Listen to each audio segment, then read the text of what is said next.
PSL 11 versus IPL 11। Of course ये होने वाला कभी नहीं है, लेकिन अगर बनाई जाए PSL का पूरा सीजन, IPL का आधा सीजन, दोनों की अगर वो 11 बनाई जाए तो फिर दोनों में से कौन सी टीम मुकाबला जीतेगी, उस पर थोड़ी सी आज नजर डालते हैं। वेंकटेश प्रसाद साहब से जरा KYC करेंगे, नो योर क्रिकेटर। और आज का मेरा ट्रिविया ये है कि इस साल के PSL के एडिशन में वो कौन सी सबसे बड़ी साझेदारी थी बल्ले के साथ जिसमें दोनों ओवरसीज प्लेयर्स इन्वॉल्व थे, पता है आपको? Hashtag Akashvani. I mean of course थोड़ी सी फिक्शनल है ये कहानी ये है कि PSL समाप्त हो चुकी है, IPL आधी हुई थी, आधी के अंदर भी काफी सारे मैचेस हो जाते हैं। That's the beauty of an 8 team tournament. Pakistan में देखेंगे तो PSL में देखेंगे तो 6 टीम्स रहती हैं। ऑफकोर्स मुल्तान सुल्तान ने हिस्ट्री क्रिएट की है, बिल्कुल जीते हैं, पेशावर जालमी को हराया है। Islamabad United was the most consistent side, पर सच ये है कि मुल्तान अंत में आके मतलब बन गए सुल्तान। पर अगर हम IPL की बात करें, जिसके अभी बाकी बचे मैचेस होने वाले हैं, होंगे भाई UAE में होंगे, तो वहां पर अभी तक वो Chennai super Kings, Delhi Capitals, RCB, Mumbai Indians, ये टॉप 4 साइड्स के रूप में रही। कुछ परफॉर्मेंसेस बड़े थे, कुछ उतने अच्छे नहीं थे। अगर आपस में मुकाबला करवाया जाए तो क्या होगा? देखिए PSL की टीम हमने कल बनाई थी, दोबारा मैं आपको बताया दूं क्या टीम थी वो।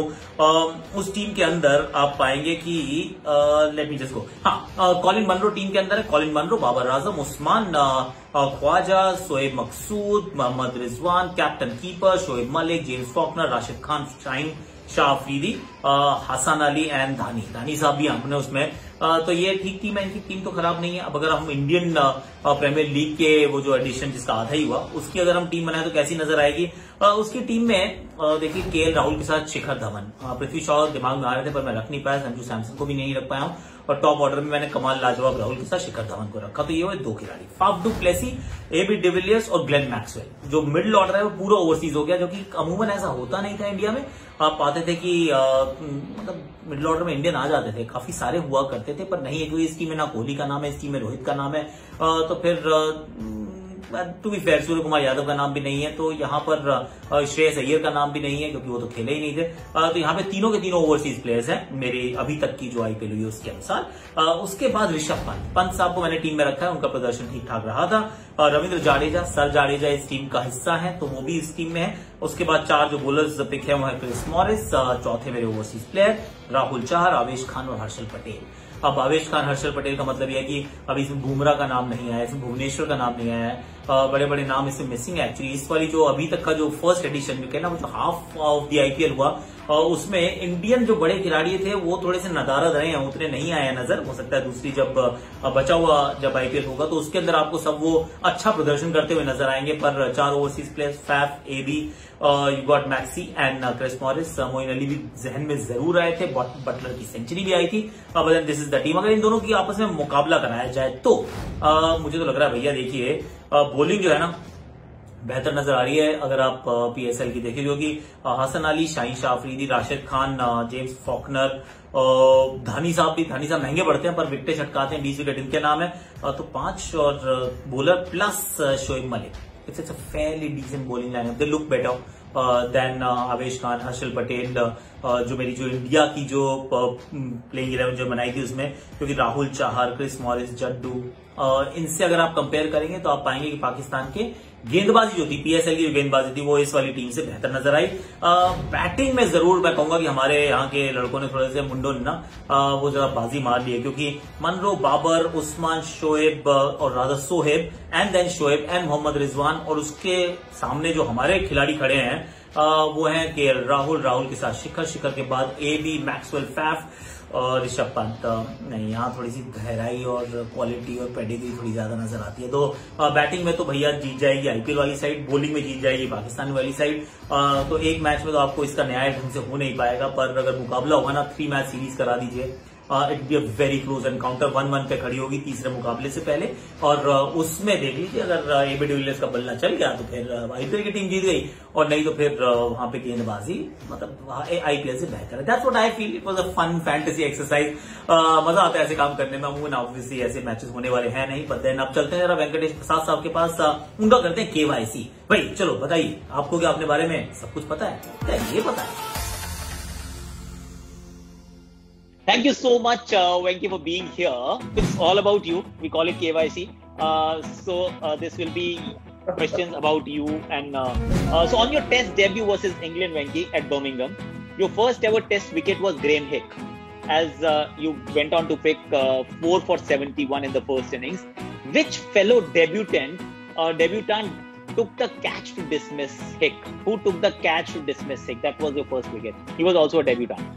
Okay, probably Vikram Rathore. Paras Mahamre. Oh my God, is it? I thought, like, where did he get him out? Where did he get? I don't know. I just asked the question and he got out, and you took it. You were the bowler. Paras took the catch. I don't know. Maybe pull. I don't know. Okay. How did he get out? How was your first Test? I don't even know. Well, I thought that I got him out in slipboard. That's why I said Vikram Rathore. Okay. The first time when you went wicketless in a match was against South Africa in Ahmedabad. It was your 5th Test match. Who was the player of the match in that game? You remember? Where was it? Ahmedabad. Where was it? Ahmedabad. South Africa. Exactly. Yes, that's absolutely right. How did you react to it, by the way, that fellow fast bowler has taken so many wickets, he's become player of the match? The first time you did not take a single wicket. Did you see it as like a failure that, I didn't pick wickets and he did? I think I was quite happy with it for the simple reason that that must have been his first 5-wicket haul, maybe, I guess, or maybe second 5-wicket haul. Yeah. Well, before he got his first 5-wicket haul, I'd already taken, say, about 5 5-wicket hauls. Fantastic. Fantastic. Yeah. So, I was quite happy with it. Okay. So 3 tests later, after that game at Ahmedabad, against South Africa at Durban, you took a 10-wicket haul. 5 for 60 and 5 for 93. But then India went on to lose the Test match because we were bowled out for 166 respectively. Who were the victims? You dismissed in both innings of the game? Victims. So, see, I remember Gary Kirsten. One, correct. But I don't know the other batsman. Cullinan. Correct. Twice. Perfect. Okay. And maybe Richardson, maybe Dave Richardson. You got him once. Okay. Macmillan. No, you did not dismiss him. You got Pollock in the second innings. So Richardson and Pollock were the 2 guys who were not identical in both the innings, but there were 4 other guys you dismissed twice. Hansie Cronje and Daryl Cullinan were the remaining. Cullinan and Donald. Hansie Cronje, Cullinan, Donald, and Gary Kirsten. 4 players dismissed twice. Okay, that's lovely. Thank you very much for it. Okay, you went wicketless only 4 times in a Test match. Only 4 times in your entire career. Once was in South Africa versus South Africa in Ahmedabad. Once was versus the West Indies in a rain-affected game. Once was in Sri Lanka when Sri Lanka made merely 952 runs. And which was the 4th time? And the last one. That was the last time you went wicketless. Oh my God. Anyway, it's not that I played 100 Test matches for me to, No, but I don't know. An epic game. Absolute epic. Oh, okay. Pakistan. No. Kolkata against Australia. Okay, yes, yeah. Australia. Okay. So tell me actually 2 things. One, of course, when you were fielding for 952 runs, how did that feel? And not picking a wicket. Look, it is not easy. We were fielding for 3.5 days almost. Yeah, a little over 3 days. Because we batted first and we declared on day 2, just after tea. Okay, so after that we were just fielding. That's about it. My last question is, in ODI cricket, against which country did you take the most number of wickets? Pakistan. Fantastic. Do you remember how many? There was a lot of guesswork in it. Okay, go for it. I said Pakistan. No, but Pakistan, but how many wickets? How many wickets?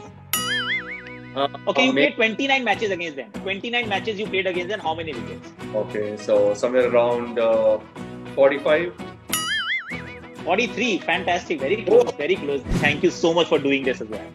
Oh, thank you very much, and I wish you and everyone to stay safe and also get vaccinated, whenever possible. तो आज का मेरा trivia हो गई, वेंकी पास से बात हो गई है। अब जरा ट्रिविया की बात कर लेते हैं कि वो जो दो खिलाड़ी थे, दोनों ओवरसीज खिलाड़ी थे जिनके बीच में बड़ी लंबी साझेदारी हुई थी। 137 unbeaten, so they score 137 without losing a wicket, और वो इस्लामाबाद वर्सेस क्वेटा के मैच में हुई थी। I think you already know it.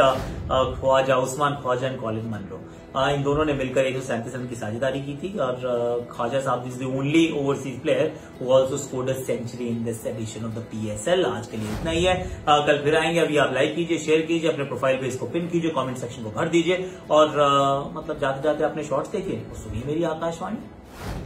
आगे गेंद, ये कलाइयां, इनका बल्ला, माशाल्लाह। दर्शक बने फील्डर, फील्डर दर्शक।